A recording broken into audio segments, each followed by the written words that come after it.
from images and content to fair housing compliance. In the previous section, we explored how the content you use, such as photographs, can create legal exposure in your advertising. Now we take that concept even further, because it's not just the images you use, but the words you choose that can create serious legal consequences. Advertising is one of the most common areas where fair housing violations occur, and many of these violations are unintentional. This section connects directly to our earlier discussion on advertising by focusing on how certain phrases, especially those related to age, can violate fair housing laws. The common mistake. But it's true. Many agents believe that if a statement is factually true, it must be acceptable to include in advertising. For example, phrases like 55 and over to own or 18 and over to occupy often appear in MLS listings. However, truth alone does not make a statement compliant. Fair housing laws focus on how advertising impacts protected classes, not just whether the statement is accurate. This is where many agents get into trouble. They confuse factual information with lawful advertising. MLS listings are advertising. It is critical to understand that MLS listings are considered advertising. This means every remark, note, and description must comply with fair housing laws and ethical standards. Statements that indicate a preference, limitation, or discrimination, even indirectly, can create violations. This includes references to age, family status, or occupancy restrictions if not handled correctly.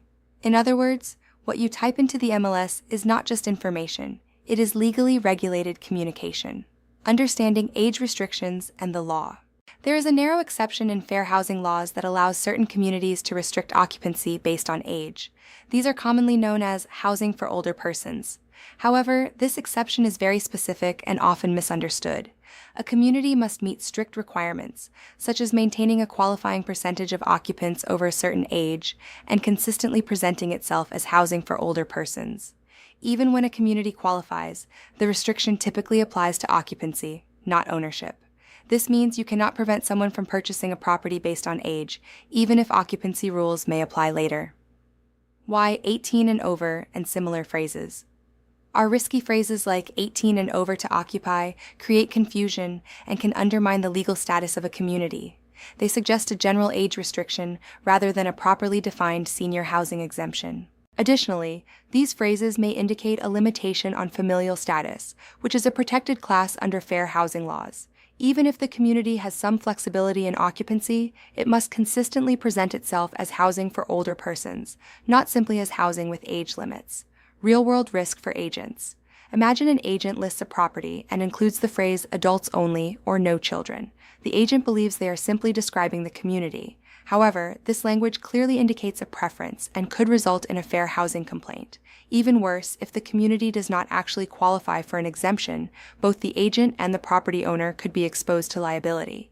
This is how small wording choices in advertising can lead to major legal consequences. Your responsibility as a licensee. As a real estate professional, you have a duty to verify information before placing it in your advertising. This includes understanding whether a community truly qualifies for any age-related exemptions.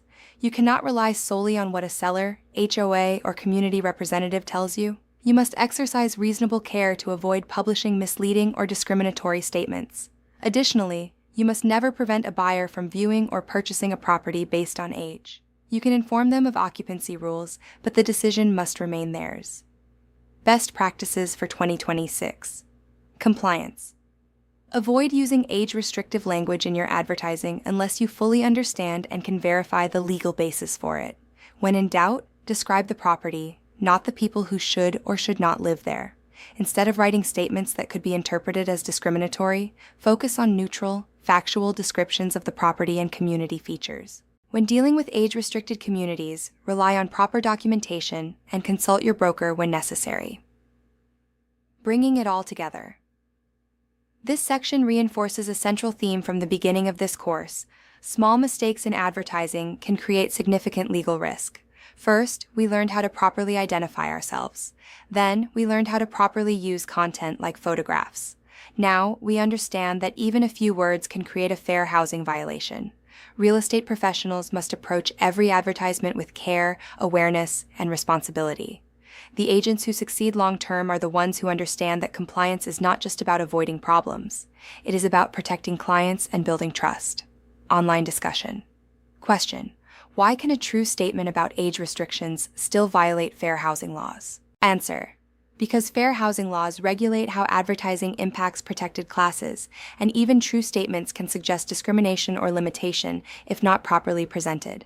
Question: why are MLS listings considered a high-risk area for fair housing violations? Answer: because MLS listings are a form of advertising, and any language used in them must comply with fair housing laws and avoid indicating preferences or limitations. Question: what is the safest approach when advertising properties in age-restricted communities? Answer: focus on neutral property descriptions, verify any legal restrictions, and avoid language that suggests who can or cannot live in the property.